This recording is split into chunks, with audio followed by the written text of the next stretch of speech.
Alrighty then. Um, look, I'm the only one here thus far, so we'll wait a few minutes to let some more people show up. Hope everybody's having a good day today. And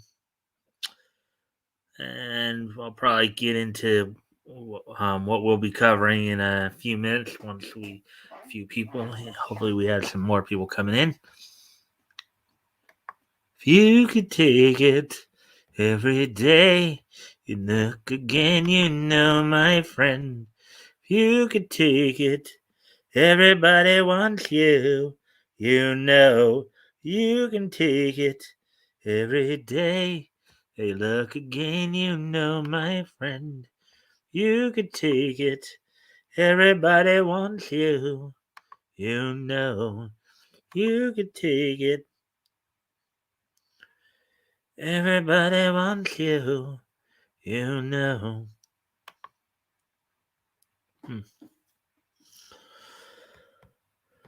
I wanna hold your hand. I wanna hold your hand. I wanna hold your hand. I wanna hold your hand.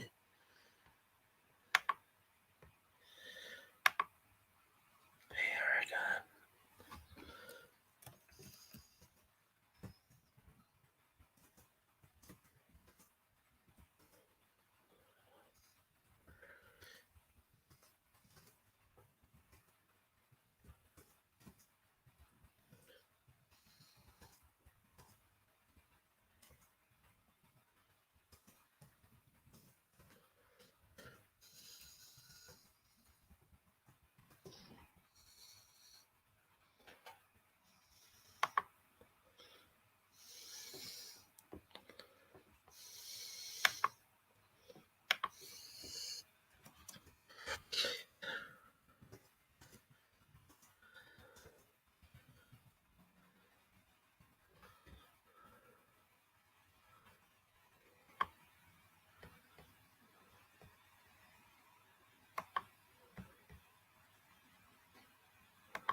I'll tell you something. I guess I'm the la la la la la la la la la la.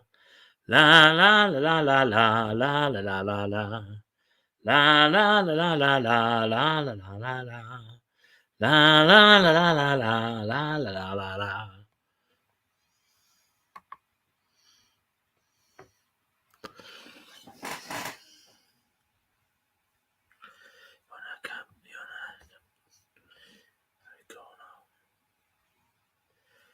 La la la la la la la la la. La la la la la la la la la la. La la la la la la la la la la la. La la la la la la la la la la. La la la la la la la la la la. La la la la la la la la la la.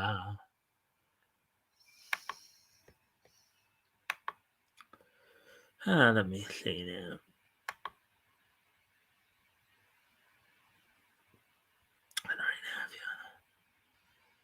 Anyways.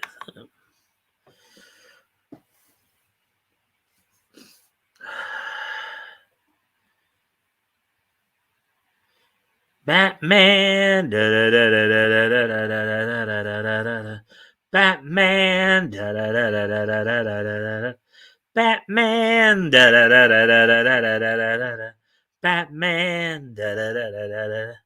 Batman. Batman. Batman.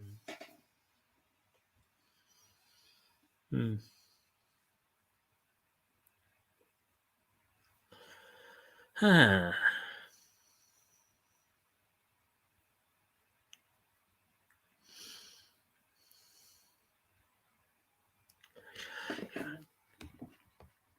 On right now, you wanna come over?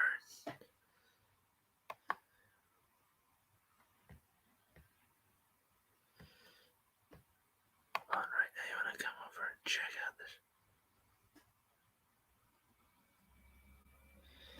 Are you gonna be dropping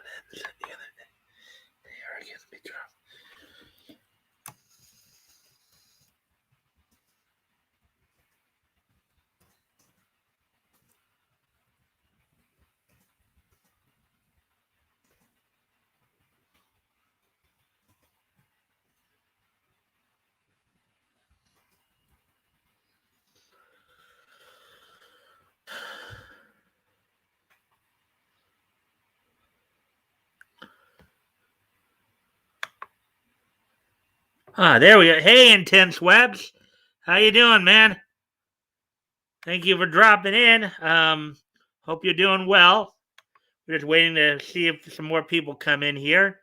Um, if you can like and share the stream, that'd be appreciated. We're just gonna wait a couple more minutes here, and then we'll probably get started. I'm just doing some last minute check-ins. Yeah,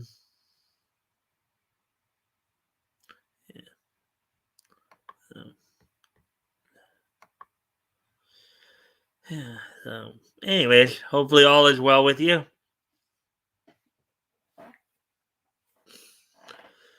Okay.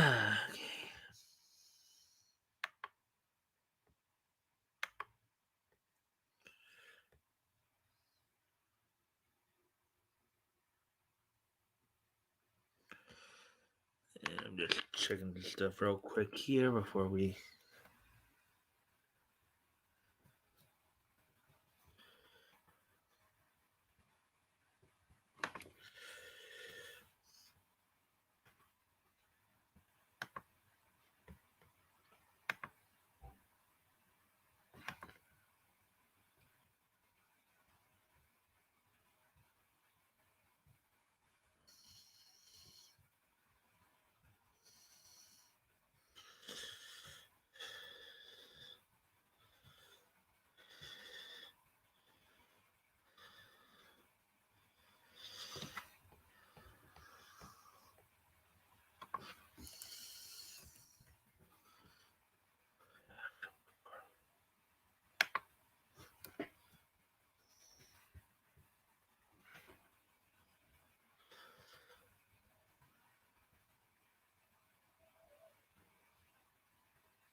All right, so here we go.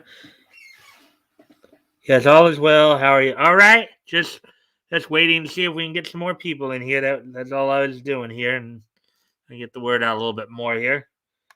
And as we're now at just after just a little over 8 minutes in, we'll go ahead and let's get going a little bit here, and hopefully some more people will show up. So here's what's on tap for today. We've got 7 stories to go over. One big comic story that we're going to be starting off with headlining. It was announced today that George Perez was, I guess, has been diagnosed with stage 4 pancreatic cancer. So we're going to go over that article from Bounding into Comics. Some other news, and the other 6 stories are all anime related, including voice actor Spike Spencer falling into the category of insert foot into mouth syndrome. As well as Udon Entertainment planning to publish something. And then we got some, let's see, Excel Saga celebrating an anniversary. Some release information on the second season for a case study of Vanitas. And Linda, we have a third. Hey, Toys. Hey, Toys. Thanks for being here, man. Just going over some of what we're going to be going over tonight. Basically 7 stories, 1 comics, and 6 anime related. And then we got some My Hero Academia news, um, as well as one other story I can't remember off the top of my head. But without any further ado, why don't we go ahead and get started? So I got 3 people here now. All right, so the first story we're going to go over is some news on a kind of a sadder note for a lot of longtime comic book fans here. I know when I mentioned this on RJ's show earlier, he even kind of seemed a little choked up. And we got 4 people in here. Hello. And as always, guys, if you guys can like and share the stream, that'd be very appreciated.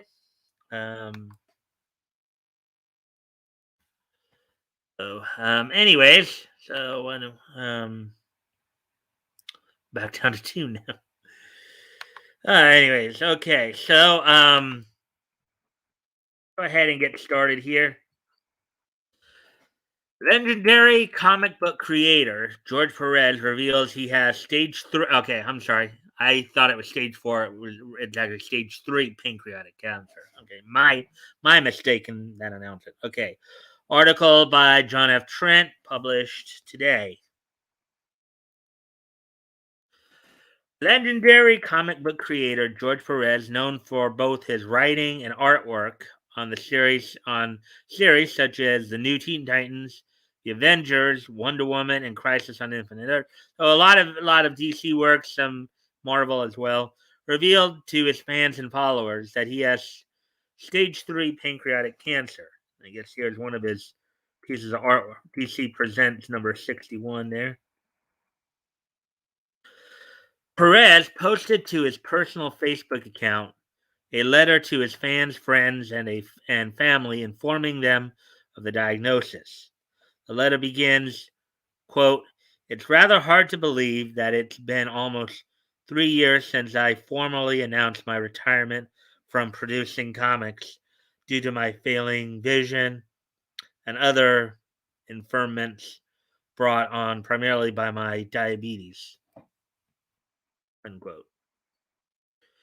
Quote, "At the time, I was flattered and humbled by the number of tributes and testimonials given me by my fans and peers.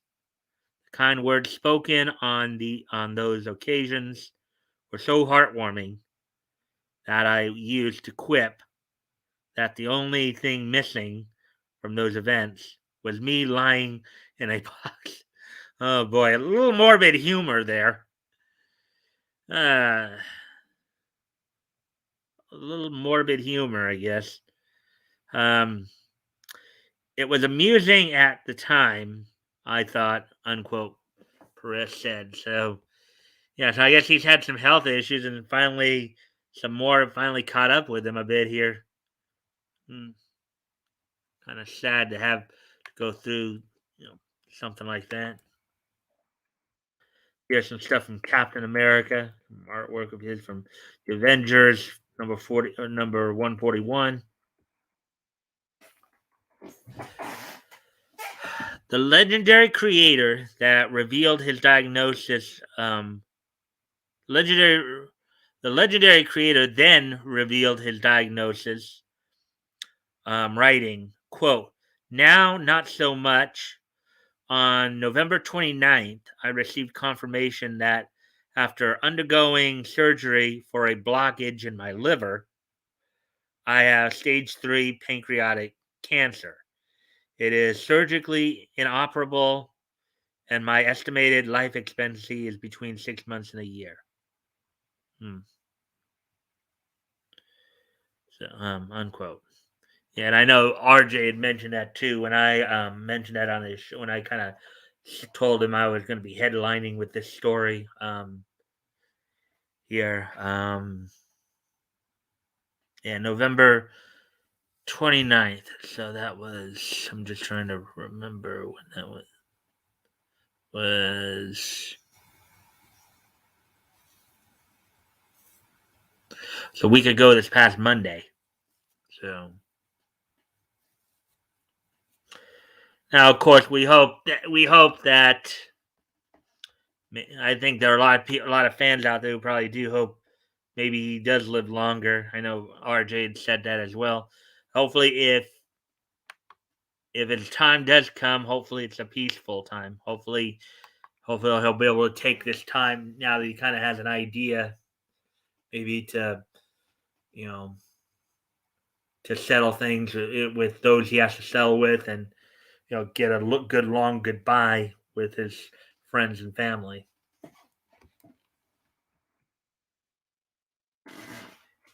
He continued, quote, "I have been given the option of chemotherapy and or radiation therapy. Um, but after weighing all the variables and assessing just how much of my remaining days would be eaten up by doctor visits, treatments, hospital stays, and dealing with the often stressful and frustrating bureaucracy of the medical system, I've opted to just let nature take its course, and I will enjoy whatever time I have left as fully as possible with my beautiful wife of over 40 years, my family, friends, and my fans. Unquote. As sad as it is to know that he's passing on, and as sad as it is to know he'll be suffering, I'm glad he kind of taking this approach. To spend his final days with his just being around family and friends and fans and just remembering the good times, you know, and just making even more good times before he goes on. I remember my dad made a very similar decision um, when he was going, towards the end when he was going through his colon cancer. As some of you know, my father passed away from colon cancer about a year ago, so a little over a year ago.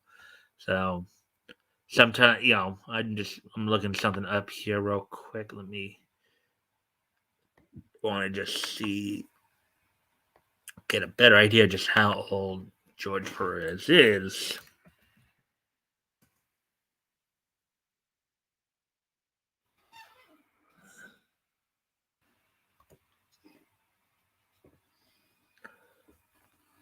Okay, yeah.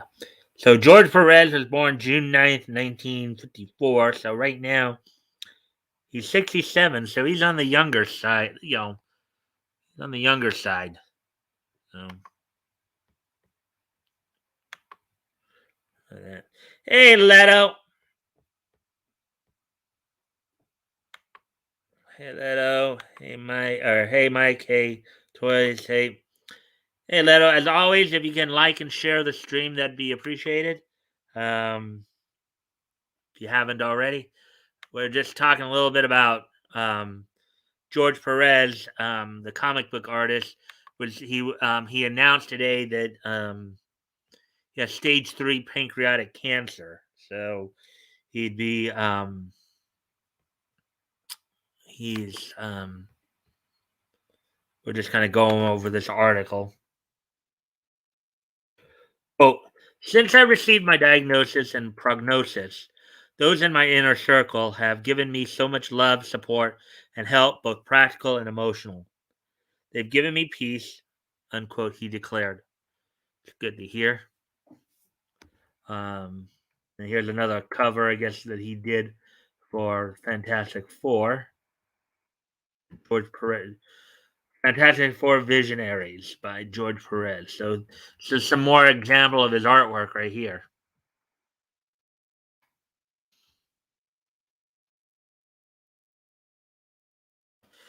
Turning his attention to business matters, Perez wrote, quote, there will be some business matters to take care of before I go.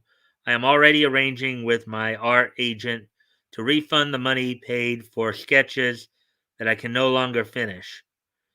And since, despite only having one working eye, I can still sign my name, I hope to coordinate one last mass book signing to help make my passing a bit easier. Unquote. And I hope he's successful with that. I hope he has that chance to interact with his fans like that one last time before he goes.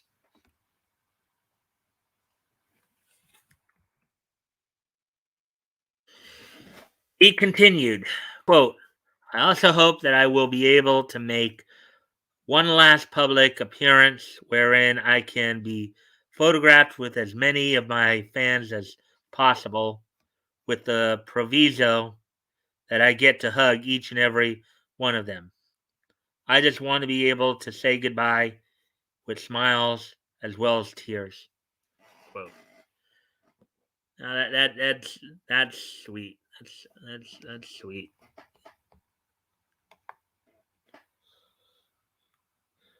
Yeah. All right.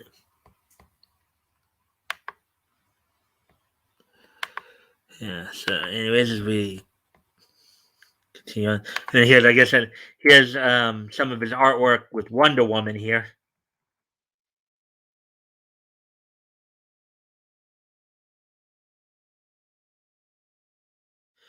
Perez then revealed he would be returning to social media on the Facebook page where the letter was posted. Quote, I know that many of you will have questions to ask or comments to make, and rather than fueling the fires of speculation and well meaning but potentially harmful miscommunication, I will be returning to the arena of social media by starting a new Facebook account where fans and friends can communicate with me or my designated rep directly for updates and clarification. Unquote. It sounds like he's doing a lot. Sounds like he's getting a lot of his affairs in order. So that's good to see. He further explained, quote, for media and press inquiries, please use the contact information on the page as well. Please respect the privacy of my wife and family at this time and use the Facebook page rather than reaching out through other channels, unquote. And that makes sense. You know, let his family have their time with him and let them, you know, let them grieve, in peace. Quote, I may not be able to respond as quickly as I would like since I will be endeavoring to get as much outside pleasure as I can in the time allotted me, but I will do my best. Kind words would also be greatly appreciated. More details to follow once it's up and running. Unquote. Got it. So I guess what you do is, if you have a Facebook account and you want to reach out to him, just search his name, I guess, or sure, a link. You'll find a way to link you to the proper page. Infinity Gauntlet #1 is from what that works from.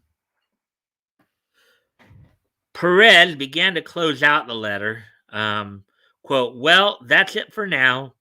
This is not a message I enjoyed writing, especially during the holiday season. But oddly enough, I'm feeling the Christmas spirit more now than I have in many years. Maybe it's because it will likely be my last. That part may be very sad. Yeah. Yeah. Um,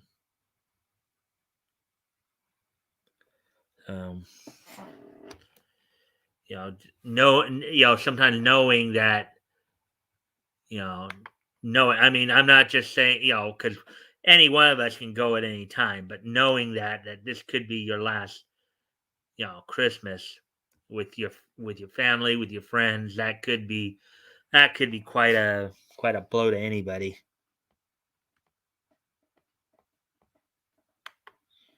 Tired, wait, oh, I'm sorry. Tired, barely have time to make vids since I'm moving, but I'm taking this day off from hard work. Well, I'm glad you're here, my friend. So today I did a small vid to pass time, so I'm a little happy. Yeah, I think I just saw you post that too, right, Leto? Good to hear you're a workaholic. Yeah, actually, Leto, Tori was just saying last night that he was kind of wondering where you and Solid had disappeared to because you guys hadn't been on as much. So I explained to him that you had told me that with everything going on, you weren't going to be. Um, I am laugh out loud. Yeah. anyways, let's get back to the article here. Let's see.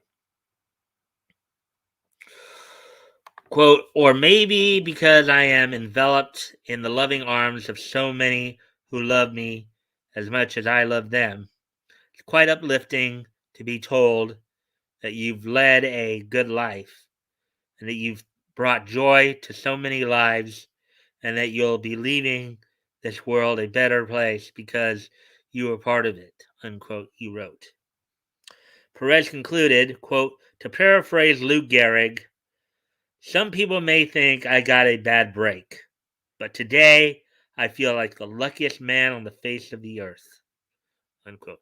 Paraphrasing from Lou Gehrig's famous speech when he was forced to retire from the Yankees um, after having been diagnosed with arterial lateral sclerosis, which most people know of today better as Lou Gehrig's disease.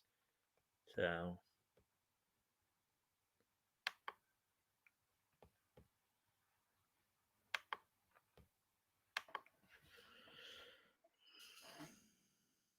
and this is some artwork from Astonishing Tales number 25, which I take as probably some stuff that George did work on as well here. Perez's first professional work was in Marvel Comics' Astonishing Tales number 25 back in August 1974. So his first work was 19 back in 1974. That was like over a year before I was even born. It was 47 years ago. Where he penciled a two-page satire of Deathlock. He would go on to create White Tiger alongside Bill Mantlo at Marvel.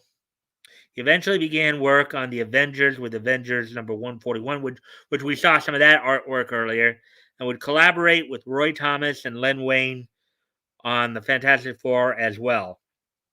He also created Taskmaster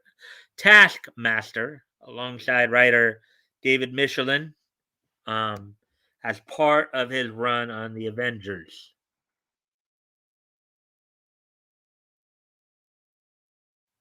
I wonder who that character is right there. Avengers 195. More of his artwork, I guess. Perez would eventually leave Marvel for DC Comics, where he teamed up with Marv Wolfman for the New Teen Titans, as well as doing the art on Justice League of America. He would eventually take a break from the New Teen Titans to work on Crisis on Infinite Earths. That was a big comic event back in the mid to late 80s, or 85, 86, around there. Following Crisis on Infinite Earths, he would take on Wonder Woman. And from what I understand, that was his Wonder Woman run was considered a pretty legendary run, from what I understand. So he would also have a lengthy run working on Superman and Action Comics. Here's a cover from the New Teen Titans where looks like you got Starfire, Cyborg, Wonder Girl, Donna Troy, Nightwing, and Beast Boy right there. By Marv Wolfman and George Perez. Perez eventually returned to Marvel, drawing the art for Jim Starlin's Infinity Gauntlet. However, due to his workload at the time, he was unable to finish the entire story, and he was replaced by Ron Lim. Perez did ink the remainder of Lim's cover art for the miniseries. Here's George Perez's Sirens from Boom Studios right there. George Perez's Sirens number 1. More recently, Perez completed his 6-issue miniseries titled George Perez's Sirens at Boom Studios. It followed a group of women known as the Sirens as they attempted to combat the intergalactic. I didn't know he was doing work with Boom. That's, I guess, more recent. So that seems pretty cool. Combat an intergalactic force that was enslaving planets across the galaxy.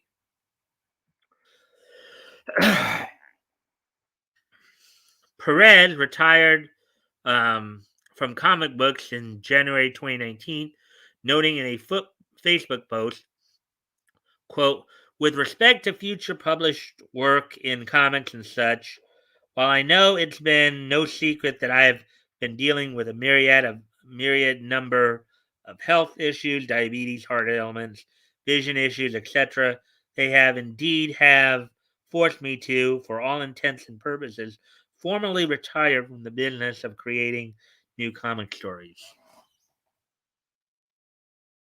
Well, he went as long as he did. I mean, 29 January. I guess I said January 2019. So that was almost what 45 years in the business. That's pretty impressive. 45 years in the business right there. See what Leto's saying here. Well, there's the new time change. You won't see me Wednesday through Friday, and Mondays I'm just too tired from working the um whole work week, so I keep that whole day. Feels like Tuesdays is my only free day. Hmm. Well, I do hope at some point you'll be able to start joining us again, Leto. I don't know if you're working on, you know, um, I don't know if you remember me saying this or not, but just to give you a little bit of reminder, right now, as of right now, I'm not planning on any broadcast for Christmas Eve or New Year's Eve.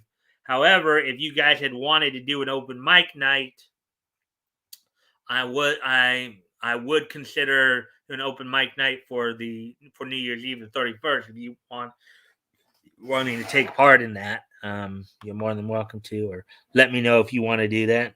Um, and they um,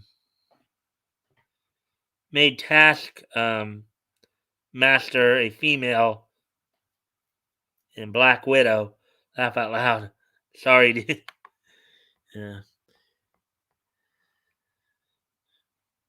Yeah, well, I even asked RJ the other night because on his open mic night, because I know he actually had an interview with Lou Scheimer years ago, and I asked him if he had any ideas how he thought Lou Scheimer might felt with what Kevin Smith did with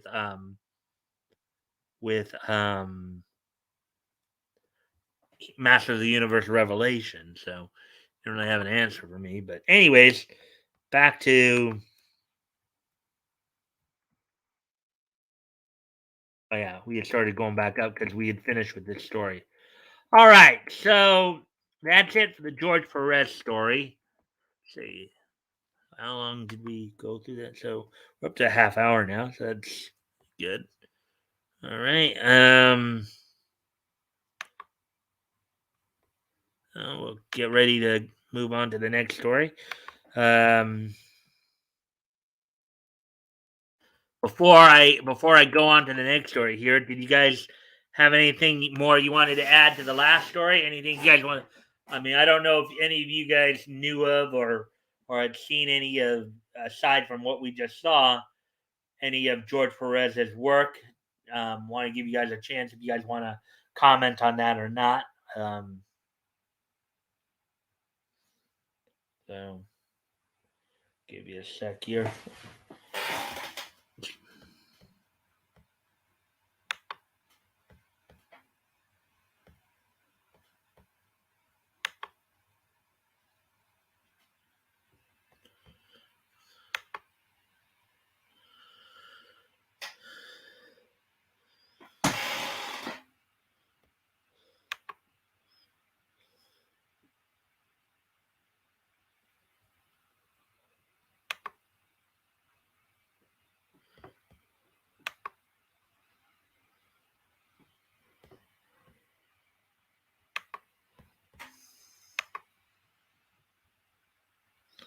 Sleep is good. Hmm. All right. Well, I guess we'll move on to the next article here. So the rest of the articles for the night are going to be anime related, and we got a doozy one. This first anime article seems to be a bit of a doozy. Um, and you see Shinji Ikari right there.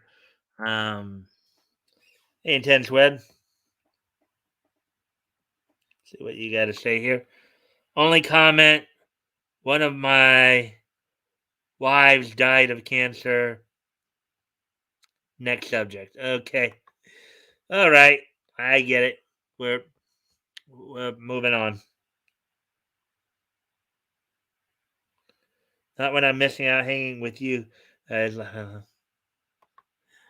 right. Anyways, moving on to the next article here, and this is a bit of a doozy because, from at least according to the headline here, it would seem Spike Spencer suffered a little case of insert foot into mouth syndrome. So let's think. So Neon Genesis Evangelion voice actor, the English voice actor, mind you, Spike Spencer, apologizes for a callous joke that quote unquote callous joke that the quote unvaxxed will wear little yellow stars unquote.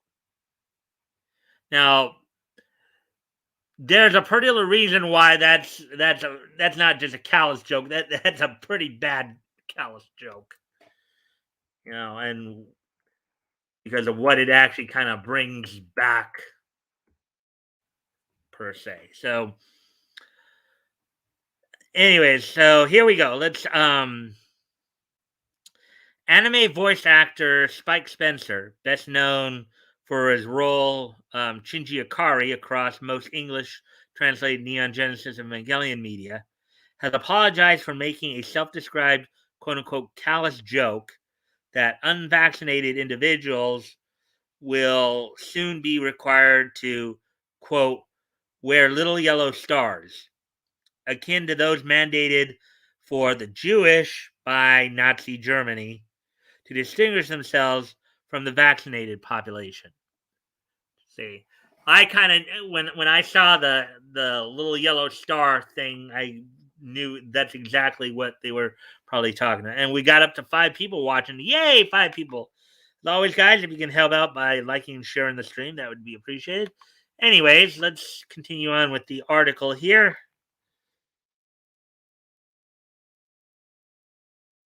And here, Neon Genesis.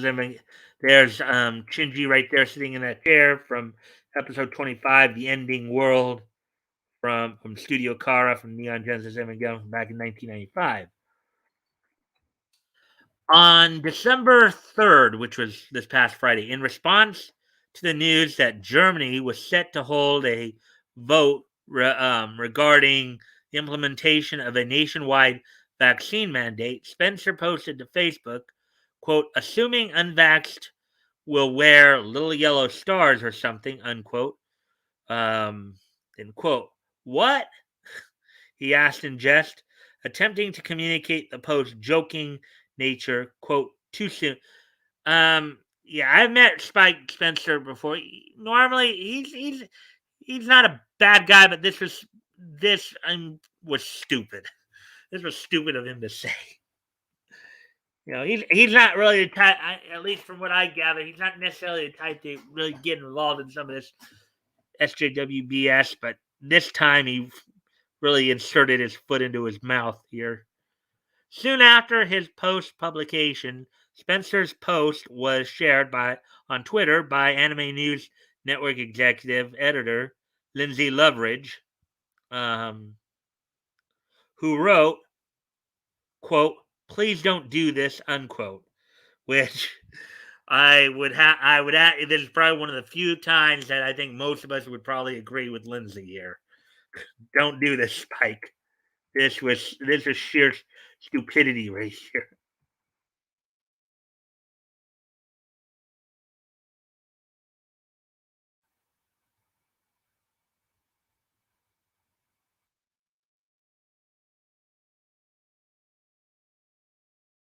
Quote, I'm begging you to talk to Jewish people at least once, unquote, she added before linking to a tweet from the National Auschwitz Memorial, which explained her issue with Spencer's comparison.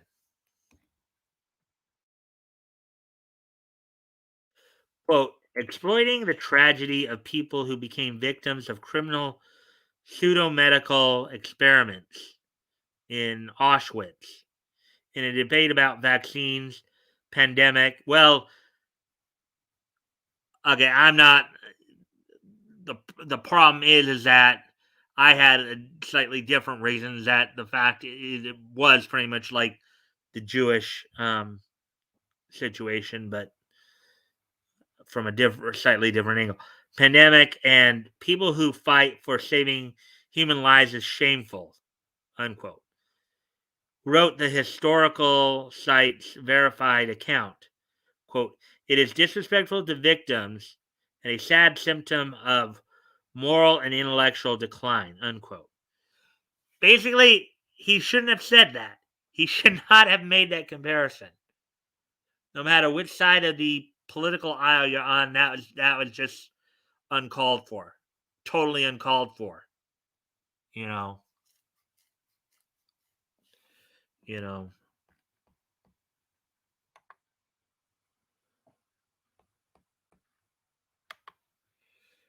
True Leto. Everyone misses action. Laugh out loud. Just kidding. Um. Okay. Sorry, interwebs. Yeah. I mean,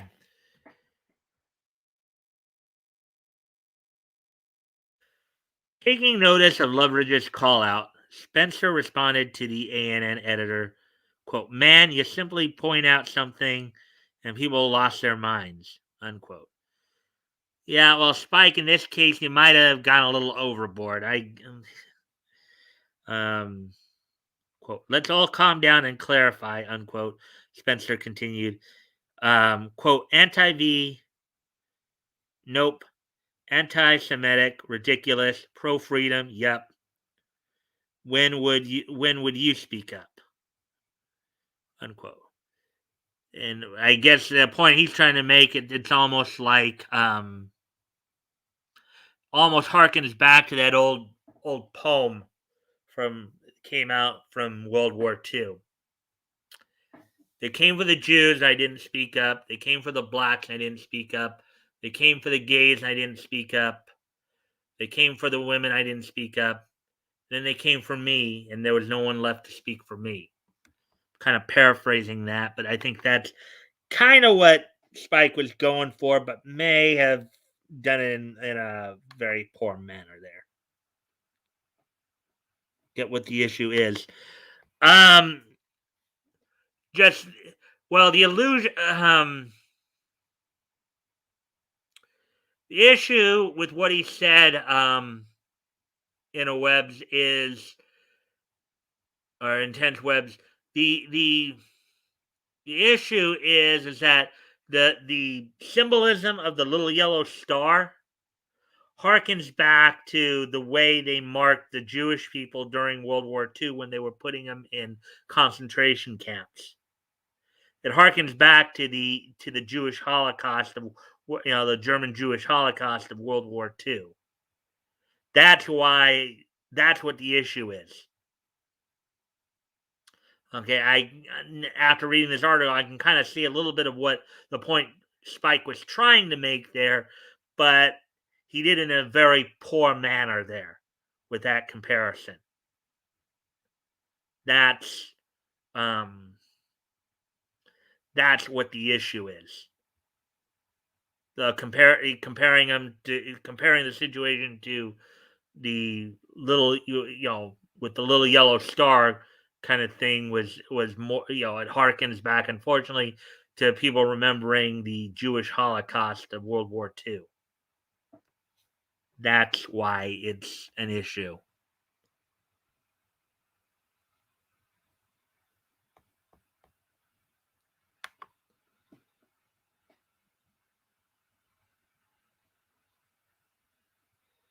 Was he advocating Yellow Star of David for everyone?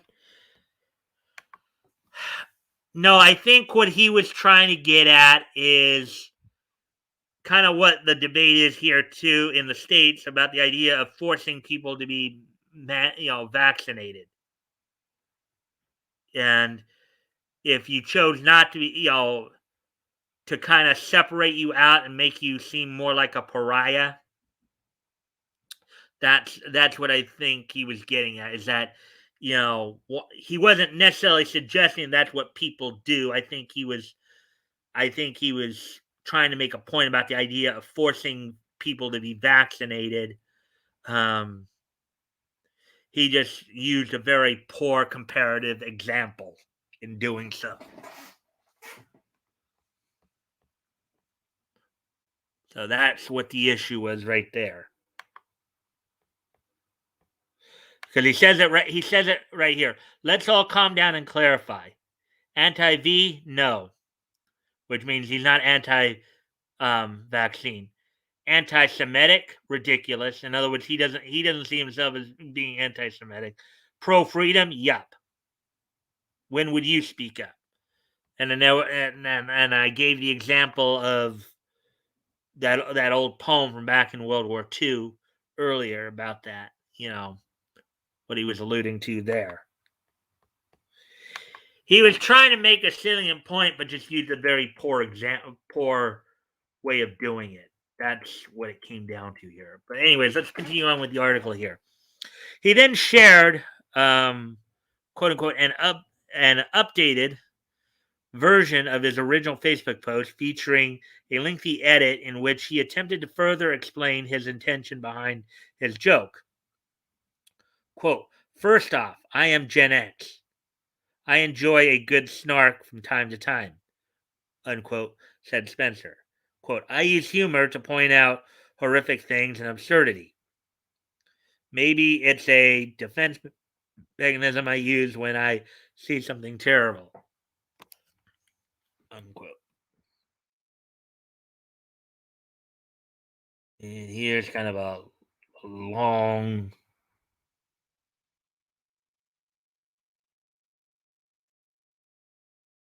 quote. And one of the things I love to snark on is absolute straight up tyranny, masquerading as concern and welfare that denies people their freedom and segregates society, clarified the voice. Which, okay, so as I said, that was what he was trying to do. He was using humor to point that out. He just used a bad example. Okay, there are probably other examples he could have used that would have been better and not would probably not have gotten such backlash. But because he used the reference to the yellow star, which was a way they used to segregate the Jews from in Germany, um, being associated with the Holocaust, that's basically why it was just bad mark on him. Basically, bad choice of an example. Quote, the fact that some have taken my simply pointing a finger at a leadership decision that segregates society as some sort of Holocaust slight is way off the mark, unquote.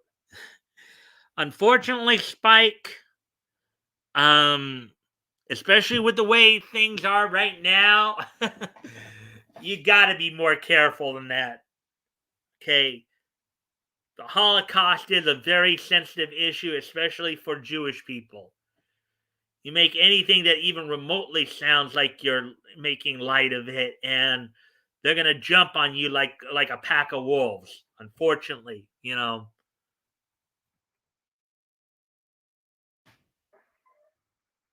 He added, "quote After all, the Holocaust took approximately, I guess the APX should be a short form for approximately 80 million people, including gays, gypsies, disabled, and anyone they deemed unclean.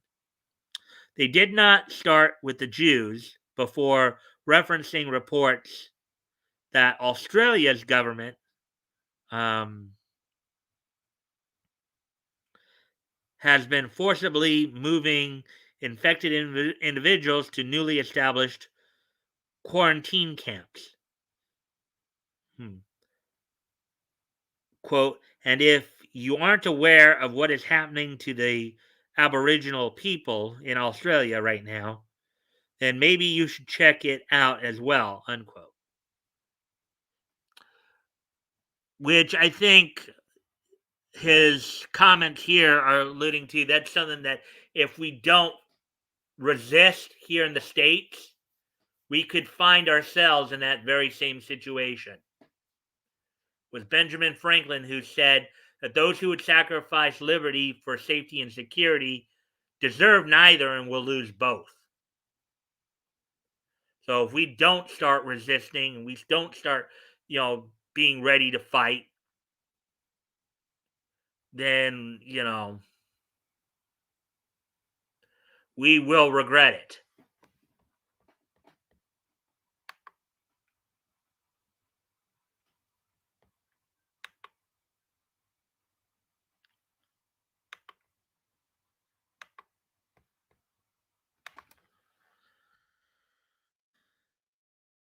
This is from Evangelion 3.0 plus 1.0, Thrice Upon a Time, 2021, Studio Kara.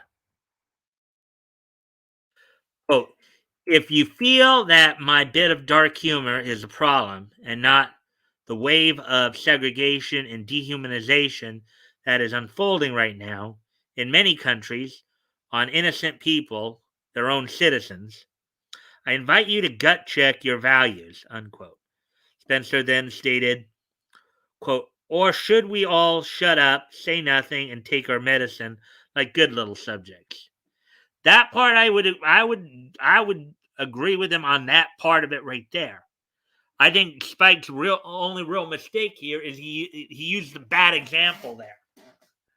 Okay. I think once he further explained it, I think everybody can get it. He just used a bad example there. Quote, the last country on earth that should be segregating and planning forced mandatory medical treatments on anyone is Germany, right? I mean, come on. It's a bit on the nose, unquote. He concluded, quote, if you can't find the irony in that, I don't know what to tell you, unquote.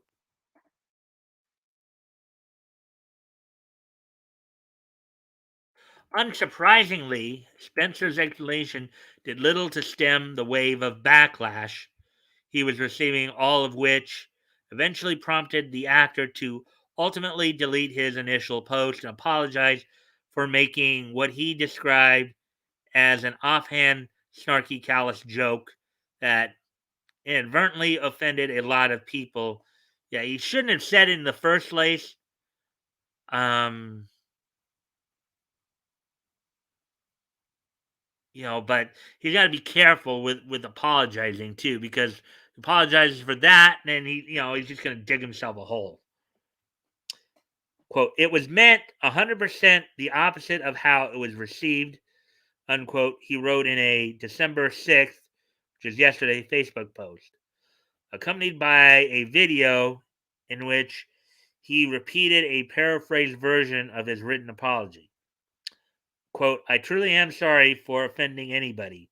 I assure you that was not my intention at all. I take great care to communicate and connect in a way that opens discussions, not arguments and attack, unquote.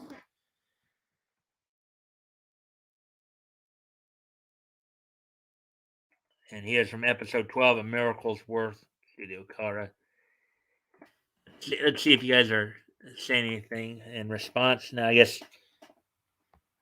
you guys haven't had anything to say in a while. I know I've been running, just going through the article and giving my 2 cents. But if anybody else has anything you want to chime in on this, you'll feel free. I'll be glad to answer any questions or anything that come up.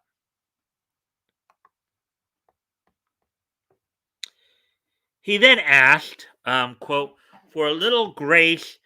And of course, this is all on Facebook and Twitter too. So, he's not going to get any quarter. He's not going to get any quarter from those platforms. So he then asked, quote, for a little grace and forgiveness, as I am hoping maybe you have posted, emailed, or texted something you wish you can take back, unquote. Ultimately affirming, quote, I own this blunder 100%, and in the future, I promise I will do better, unquote. Quote, on a side note, thank you to my friends and followers who had an actual discussion with me about the optics of what I posted. I am all about constructive feedback, and I'm open to growth, unquote. He further wrote, quote, I took it and acted on it, and I hope this video is a reflection of that. I thank you for your guidance and civility, unquote.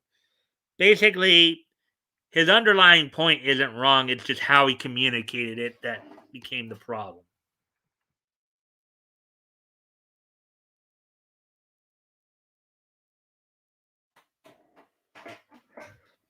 Conversely, turning to the quote to those that simply attacked, unquote, Spencer asked that they, quote, look inward and realize how much you can maliciously hurt others, unquote.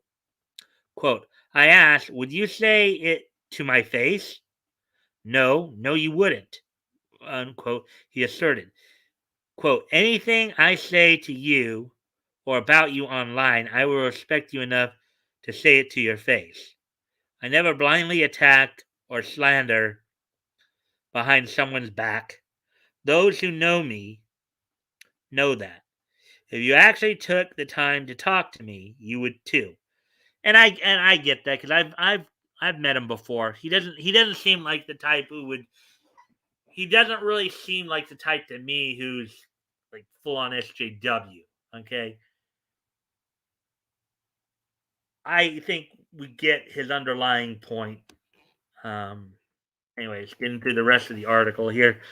Wrapping up his post, Spencer once again took responsibility for his actions, assuring both his fans and critics, quote, I screw up, I own it, sincerely, honestly, humbly, and from the heart. I wish you all the best of all things, unquote.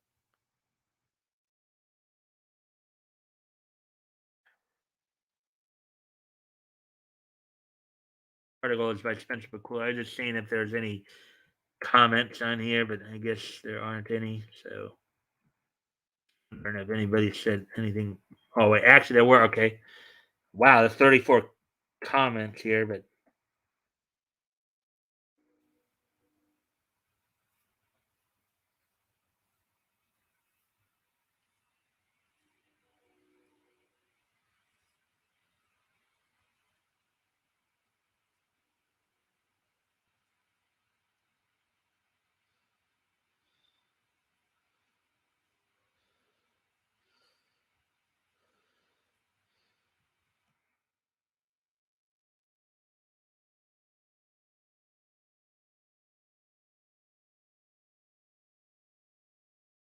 yeah. Well, yeah, he wasn't apologizing for being for what he said. He's apologizing more for how people took it and for the bad example. That's the part he like. I mean, he used a bad example there. All right, so that's all for that. Let's see if you guys have said anything new since I. Oh yeah, I'm good. Never liked Evangelion. Blah do so I don't care for the actors there. Well, Spike was in a. Granted, Shinji Ikari was his most famous role, but that was not his only role. Leto. Spike also was. Let's see. Let me see if I can remember where he's. Let's see. He was Hanataro in Bleach. Um, let's see, and he's been in a few things. But that's probably one of his other roles. I think a lot of people would know was he was, a member of the Sixth Squad, Hanataro. He voiced Hanataro in Bleach. So, let's see, how about same Leto? I like the intro and the ending cover song. Frank Sinatra's "Fly Me to the Moon." Yeah, the songs are both pretty good there, Leto. I like, yeah, I like the songs from, well, particularly "Cruel Angel's Thesis." That's about it. Ever liked Bleach? Laugh out. Okay. Yeah, he was Magic in Orphan and Orphan's Revenge. That's another one I can remember off the top of my head. That he was in. Don't know if you saw that. Anyways, we're already at the hour mark. I only got through 2 of the 7, so I'd better hurry along here then a little bit here. I realized I was going to take that long with both those 2 stories, those first 2 stories. But anyways, we'll go a little faster here. We're already at the hour mark here. Udon Entertainment to publish new English language translation of mystery manga Summertime Rendering. Article by John F. Trent, published earlier today. Udon Entertainment announced they acquired the English rights to print a new English language edition of Yasuki Tanaka's mystery manga Summertime Rendering.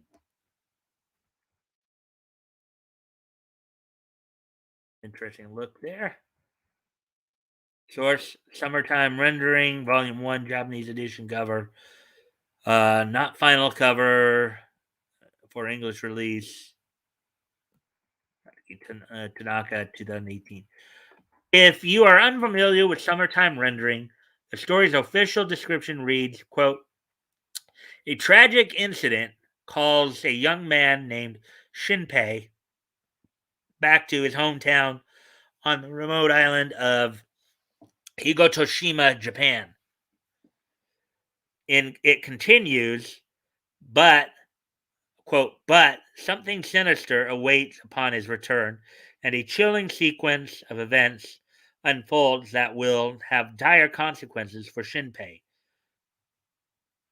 for Japan, and for the entire world. Summertime Rendering was originally published digitally on Shueisha's digital magazine Shonen Jump Plus, as well as on Shueisha's Manga Plus.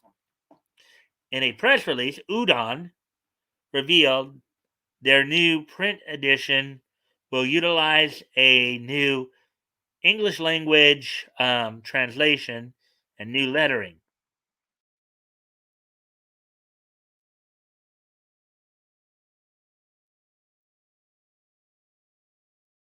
As noted by Udon Entertainment Chief of Operations Eric Ko, this is the first collection between Udon, or first collaboration between Udon and Shonen Jump. Ko stated, quote, this will be the first Shonen Jump manga that Udon has published. I am very excited to work with Shueisha on the collaboration. He added, quote, Summertime Rendering is one of the most engaging manga I have ever read, and I am honored to have the opportunity to bring this amazing story by Tanaka Sensei to English audiences, unquote.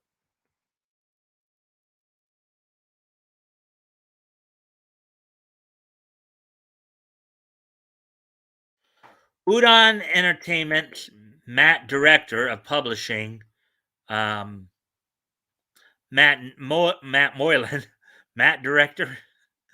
Okay, wonder what that is. I guess they were. I guess it was supposed to read Udon Entertainment's director of publishing, Matt Moylan, not Matt director of publishing, Matt Moylan. Shared his excitement for the project on Twitter, writing, "quote Just announced that Udon will be publishing the manga Summertime Rendering. This is time. This is a time loop mystery manga and should appeal to fans of, say, Steins Gate." He also added, quote, there's an anime adaptation coming in 2022 that will be streaming worldwide on Disney Plus.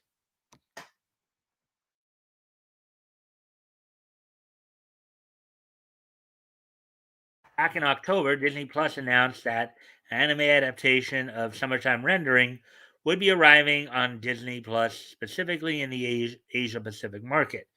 Disney Plus stated Summertime Rendering is a Japanese animation based on one of the top manga titles with the cumulative total of over 130 million page views on the Japanese web manga app Shonen Jump Plus.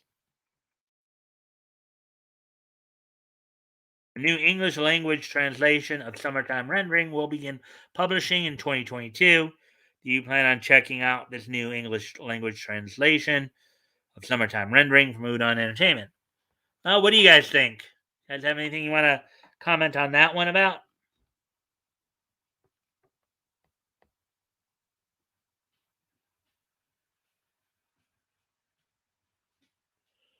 I've never saw it. Okay. So, anyways, if you guys, unless you guys have something more to say on this, then I guess we'll get ready and move on to the next article. Head over to CBR and go through some.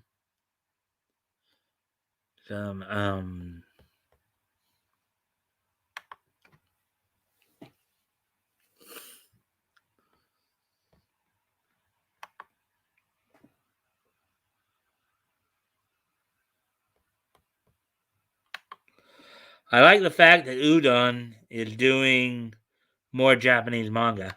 Huh.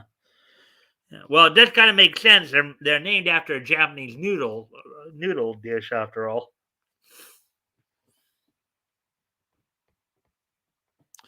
All right, so let's get ready to move on here to the next set of stories.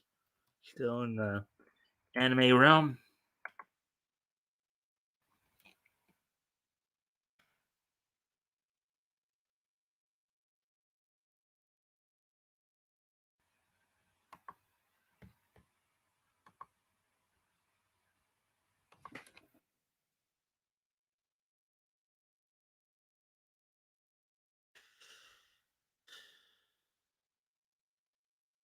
Let's see now. So let me get down to that right there. The first. All right, so here's the first story we're going to cover from CBR on the anime side of it.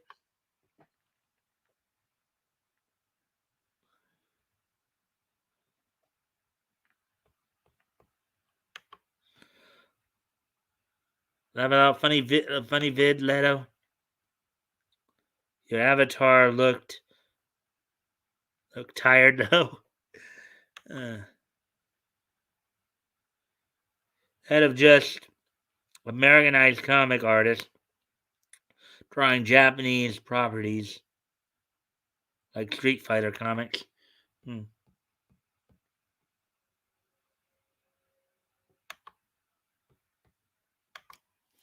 Attack on Titan, Death Note, Madoka Magica staff team up for Netflix's Bubble.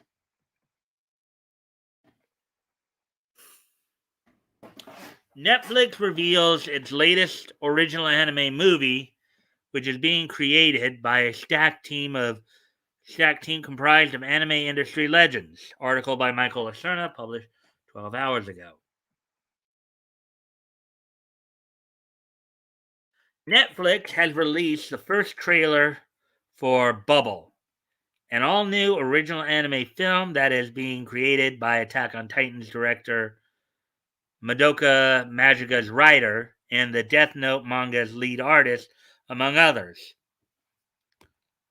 The first trailer for Bubble introduces the movie's colorful post apocalyptic version of Tokyo after a rain of gravity changing bubbles falls on the city.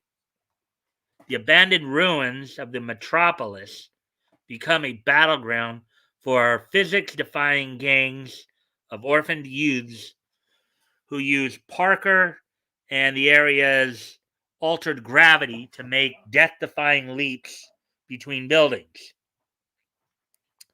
Um, the movie focuses on Hibiki, a particularly reckless young man whose life is saved by a girl named Uda, who possesses strange powers.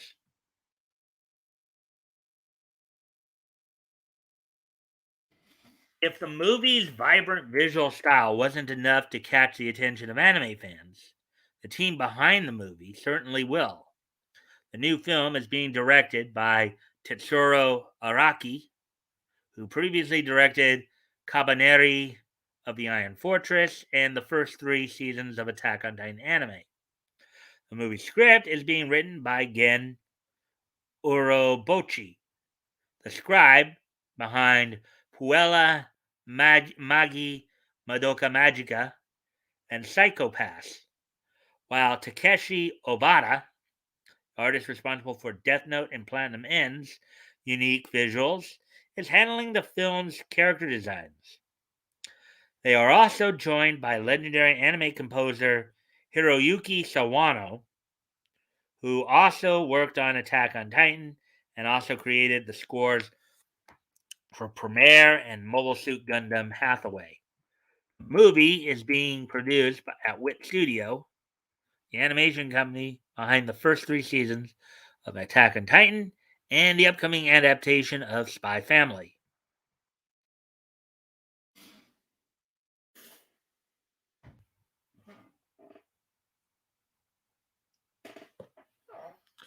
In addition to the stacked team behind the scenes, Bubble will also feature a voice cast of anime industry veterans.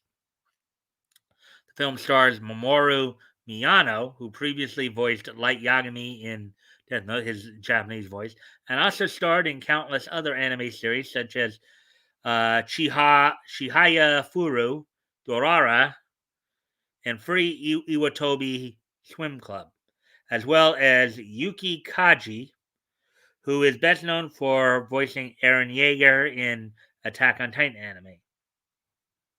The movie will also feature Jun Shison, who previously starred in the live action adaptations of Anohana, The Flower We Saw That Day, and The Way of the House Husband, and Tatsuku Hatanaka, another experienced voice actor, who previously starred in Skate the Infinity and is known for voicing Denki Kamimari in My Hero Academia. Of course, these are all the Japanese voice actors. I don't think we know yet if and when there will be an English dub of this movie, but I guess we'll just have to wait and see on that. Bubble will premiere on Netflix's streaming service on April 28th and will be released in theaters in Japan on May 13th, so 2 weeks after.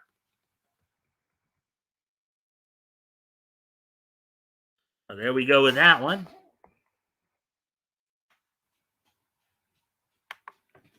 See if you guys have anything more.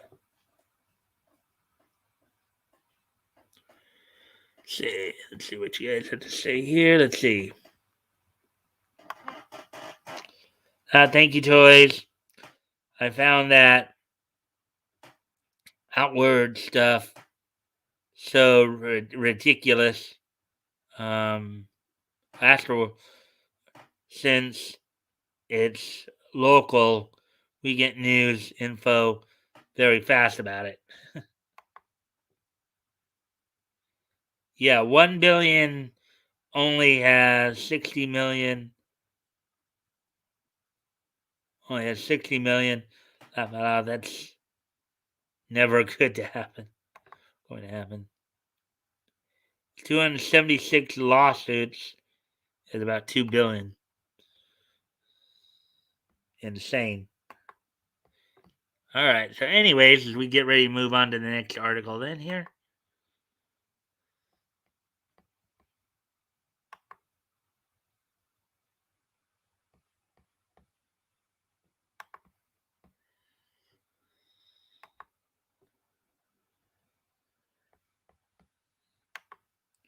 Like, why is it his fault? Anyway, so getting on to the next article, then here.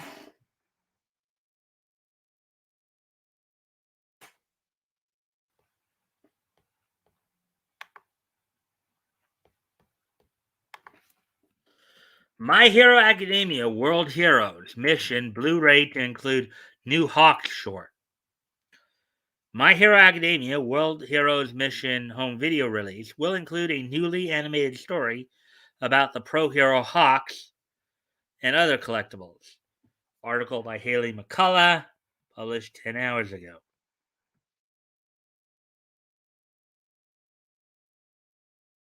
First details of My Hero Academia World Heroes Mission DVD and Blu-ray release have been announced.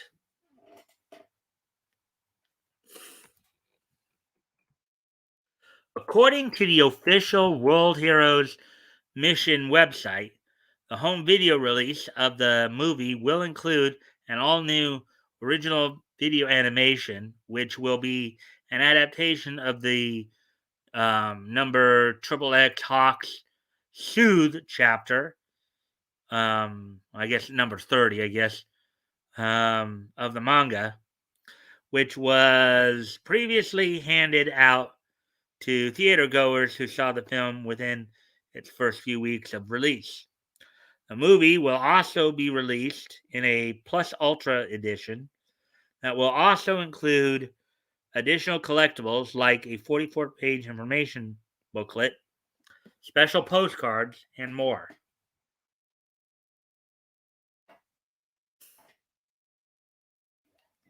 World Heroes Mission debuted in Japan on August 6th and in English speaking countries on October 29th, and is the highest high grossing movie in the franchise globally, earning an estimated gross of $40.3 million. Set during the Endeavor Agency arc, the movie sees Izuku Midoriya and his classmates team up with pro heroes from around the world to stop a terrorist plot that threatens to bring an end to humanity.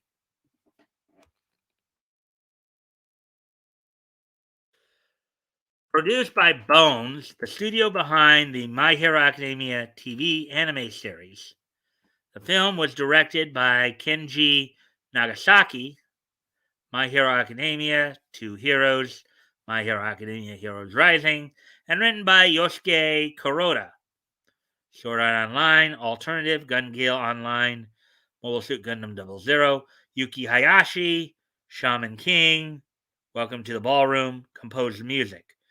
Mayuko Furumoto, Noragami, Full Metal Alchemist Brotherhood, oversaw the cinematography, and Yoshihiko Umakoshi, Saint Seiya Omega, Guyver, the bio boosted armor, designed the characters.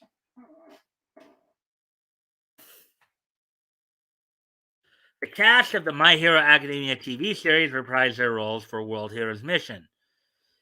This includes Daiki Yamashita, Nobuhiko Okamoto, Yuki Kaji, Tetsu Inada, and Yuichi Nakamura from the original Japanese version, and Justin Briner, Clifford Chapin, David Matranga, Patrick Seiss, and Zeno Robinson from the English dub, done, of course, by Funimation.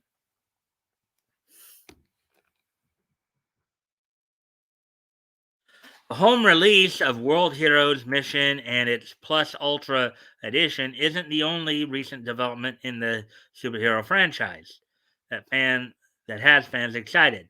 The live-action musical adaptation of My Hero Academia is being streamed globally, and the identity of the traitor with UA High School has finally been revealed in the manga.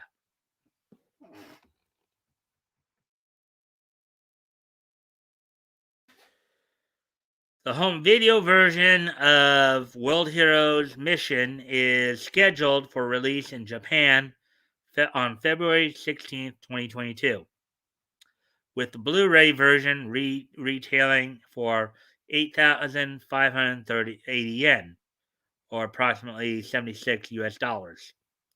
And the DVD version selling for 7,480 yen, approximately 66 US dollars.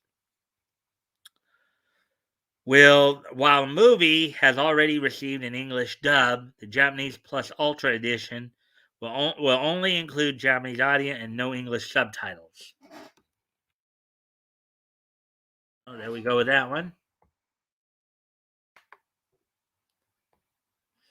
And I'll be right back, guys. I got to step away from the computer for a moment. I'll be right back.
Alrighty then, I'm back. Let's see.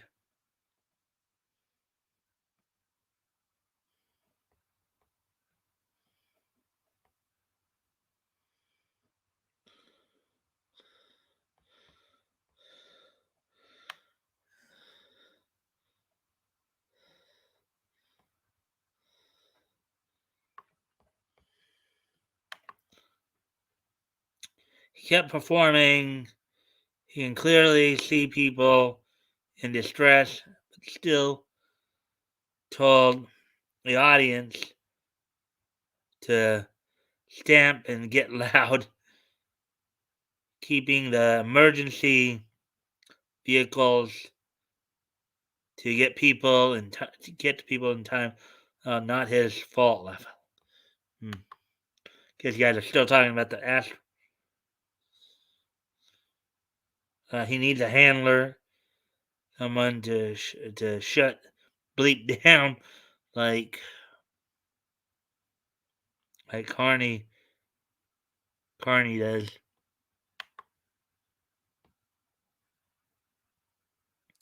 I forgot Arnie um, has one of those.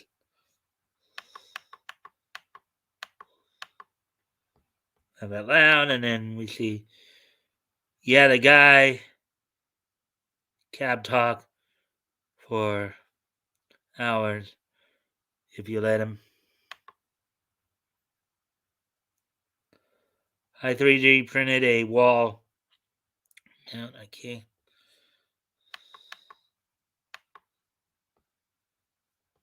Yeah, I know you guys are just. All right. Well, anyways, we still I think got at least a couple more stories to get through here, so try to get through those.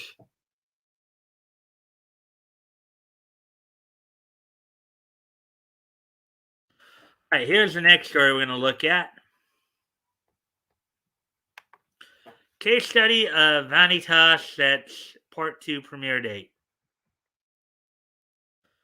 The official release date for the highly anticipated return of the case study of Vanitas finally revealed to the excitement and delight of fans. Article by Haley McCullough, published 8 hours ago. The release date for the highly anticipated return of the case study of Vanitas has finally been confirmed. According to the anime's official Twitter account, part 2 of the hit vampire series will debut in Japan on January 14, 2022, which I know it will be a Friday. Fans have been eagerly anticipating the continuation series ever since the first half of the series concluded in September.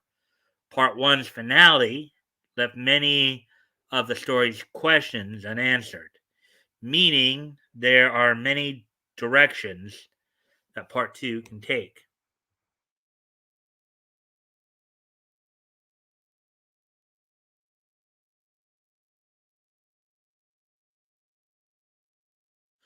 Based on the manga series of the same name by Jun Mochizuki, the case study of Vanitas is set in 19th century Paris and incorporates elements of steampunk and dark fantasy aesthetics. The story follows Noe Archiviste, a vampire, and Vanitas, a human doctor, as they work together to heal corrupted vampires of the Malnomen, a curse that causes vampires to become predatory against their will. The anime adaptation is produced by animation studio Bones, My Hero Academia, World Zero's Mission, Godzilla Singular Point, with Tomoyuki Itamura, Orari Monogatari, and Suki Monogatari serving as its director. The series is written by Deko Akao. Komi Can't Communicate, Pokemon Journeys, the series. And the music is composed by Yuki Kajiura. Kajiura. Demon Slayer Kimetsu no Yaiba, and Pirate Princess. The cast of the case study of Vanitas features several popular and experienced voice actors, including Natsuki Hanai from Attack on Titan: The Final Season, Smile Down the Runway as Vanitas, Kaito Ichikawa, Rising of the Shield Hero, Sleepy Princess in the Demon Castle as Noe, Inori Minase, My Life as a Villainess, All Routes Lead to Doom X as Jean, or, and Shino Shimoji, world's finest assassin, gets reincarnated in another world as an aristocrat as Lucas Luca Oriflame. In part two, they will be joined by Rie Kugimiya, dwelling in the Bronx, the misfit of Demon King Academy, whose character Chloe was teased during part one's finale.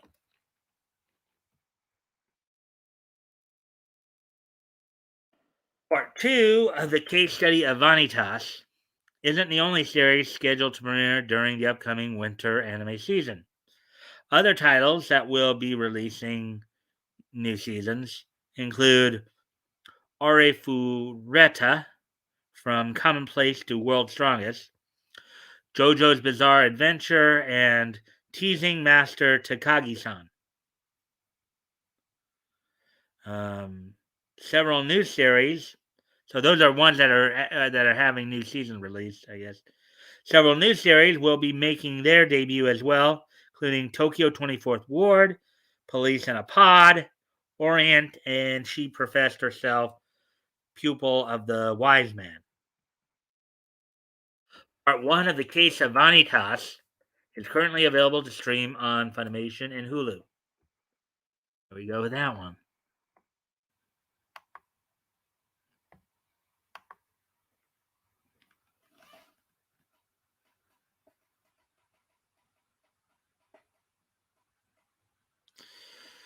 All right, so as we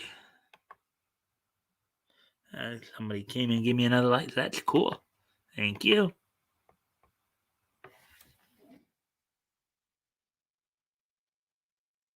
And we got one more here.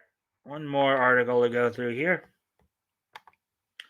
Classic comedy manga Excel Saga to return for series anniversary. Koshi Rikudo's absurdist comedy series Excel Saga will celebrate its 25th anniversary by releasing a brand new manga chapter. Article by Haley McCullough, published 6 hours ago. This is quite the absurd comedy. Well over the top absurdity. Toshi Rikoto's classic comedy manga Excel Saga is returning with a new one-shot chapter to celebrate the series' 25th anniversary. Rikudo made the surprise announcement on his personal Twitter account. The new chapter will be 60 pages long and feature a fully colored opening page.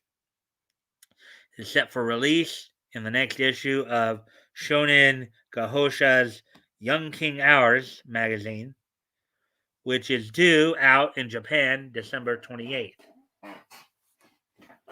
So 3 weeks from today, 25th anniversary. So that would mean 1996 and still manga was created, I guess.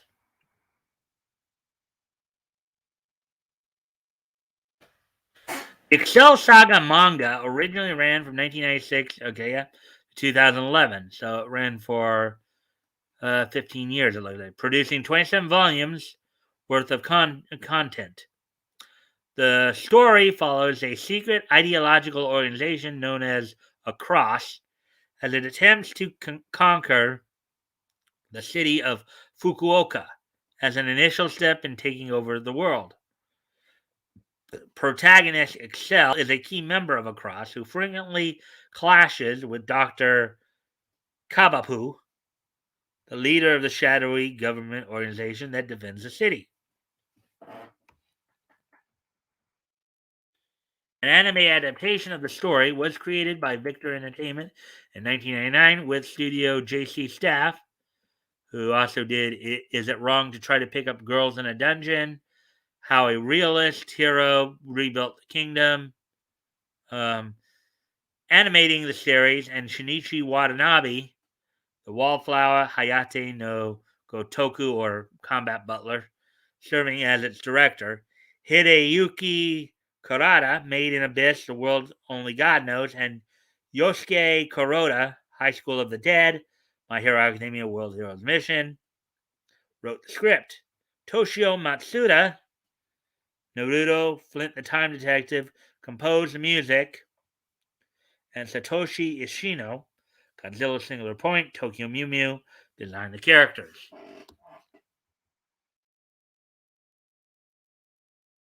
The cast for Excel Saga anime features several popular and experienced voice actors, including Kotono Mitsuishi from Evangelion 3.0 plus 1.0, Thrice Upon a Time, Jujutsu Kaisen, Omi Minami, Code Geass, Lilook of the Rebellion, Fruits Basket, Satomi Korogi, Fairy Tail, Zatch Bell, Ryotaro Okaya, Okaya, um, Black Clover, How Not to Summon a Demon Lord, and Takahito Koyasu, Ascendance of a Bookworm, Demon Slayer, Kimetsu no Yaiba. Cell Saga is just one of several classic anime series that have returned with a new chapter. Tide Kubo's Bleach published a brand new chapter this summer, and a brand new one shot is being released next year for Yu Watase's polished shoujo manga Fushigi Yugi, which has been on a roughly 4-year hiatus. Rikudo's most recent manga series, Super Cardassian Theater, completed its run in Young King's Hours December 2018. The Excel Saga anime series is available to stream on Funimation. And I know that, like, Jessica Cavello, as well as Larissa Wolcott, are part of that for ADV, or part of the dub for that. So, anyways, well, there we go. So that's it for all the news stories tonight, guys.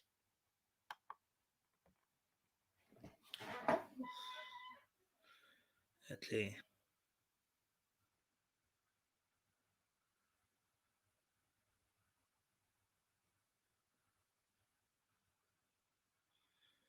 All right, so let's see.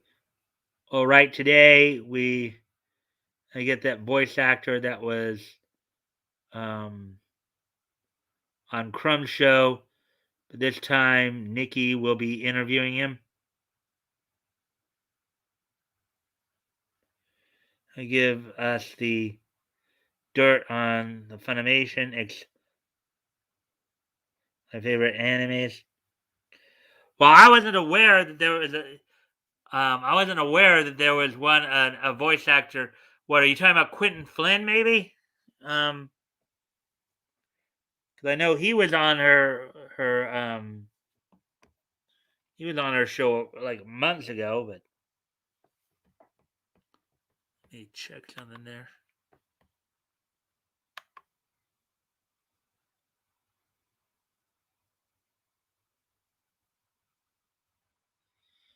I don't see anything yet, but then still kind of early, anyways. Ah,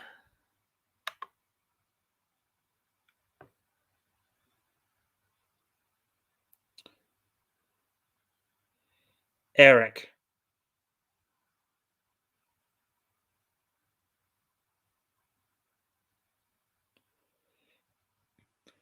Voice actor from Funimation named Eric. You're talking about Eric Vale? Is that who you're talking about? Leto, are you talking about Eric Vale from Funimation? Is that who Nick's gonna have on tonight?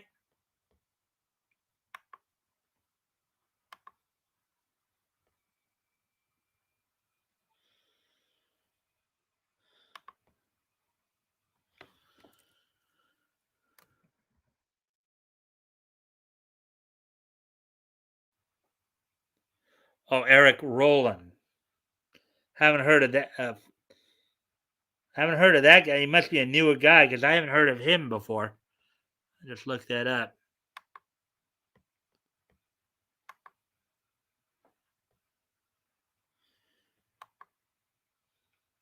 Well, according to Nick saying it's Eric Rowland, which is somebody I haven't even heard of before.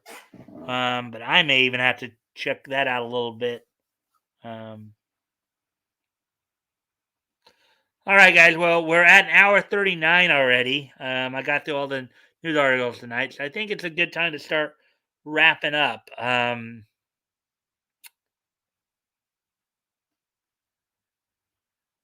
RA was in the basement, um, starting the harness to my giant. All right. Well, anyways, guys, I think it's a good time to start wrapping up. So, are you guys ready for this day in each history?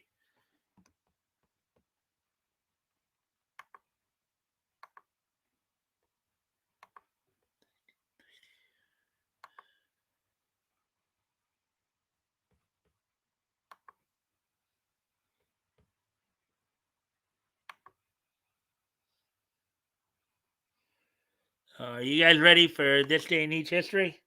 Nietzsche, Mike. All right. So today is Tuesday, December the 7th, 2021. How about that? He's been on a lot of projects. I'll have to check it out. But anyways,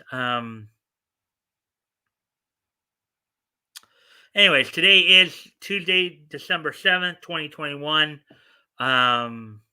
So let's take a look back at this day in Nietzsche history. And we're going to go back first off to 1991, which was 30 years ago today. As the first thing we're going to look at here is on this date in 1991, the USWA title is declared held up following a match between champion Jerry Lawler and Kamala. That's Kamala, not Kamala.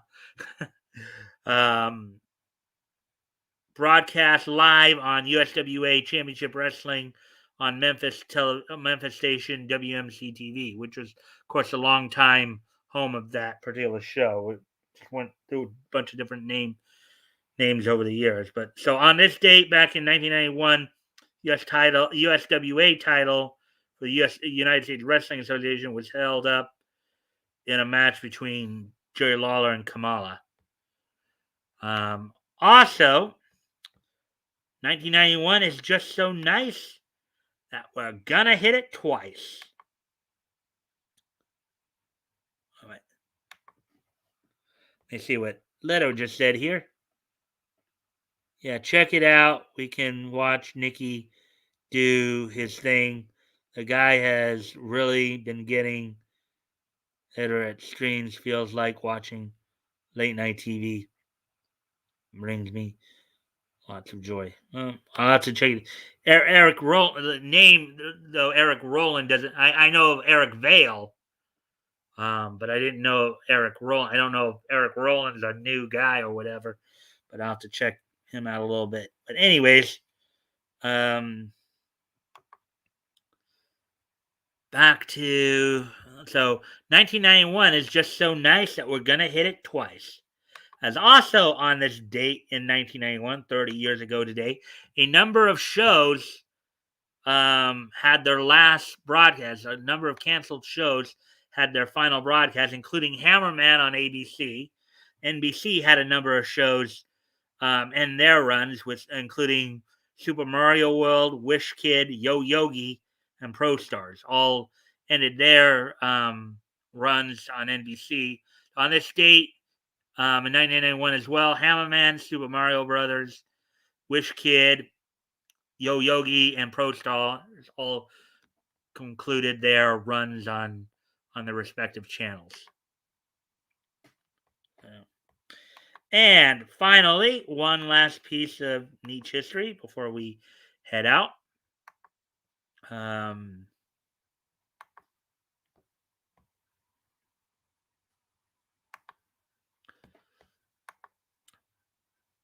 On this date, 10 years ago today, the 10th issue of Hack Slash from Image Comics went on sale on this date 10 years ago today. It sold for $3.50 for 32 pages. So on this date, 10 years ago today, the 10th issue of Hack Slash from Image Comic went on sale today. So there we go. All right, guys. Well, thank you all for being here. I thank you guys for all the likes and shares. I do appreciate it. Well, we just had somebody else just pop in. We're about to end the show here. So I do thank you for coming in. You can always go back and look over the show again, to catch some of the articles that we covered. I thank everybody for being here. I always appreciate any and all likes and shares. It does help with the algorithm, helps get more people in here.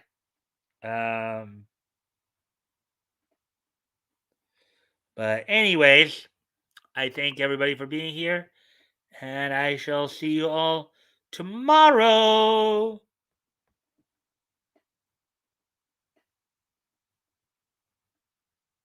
Bye.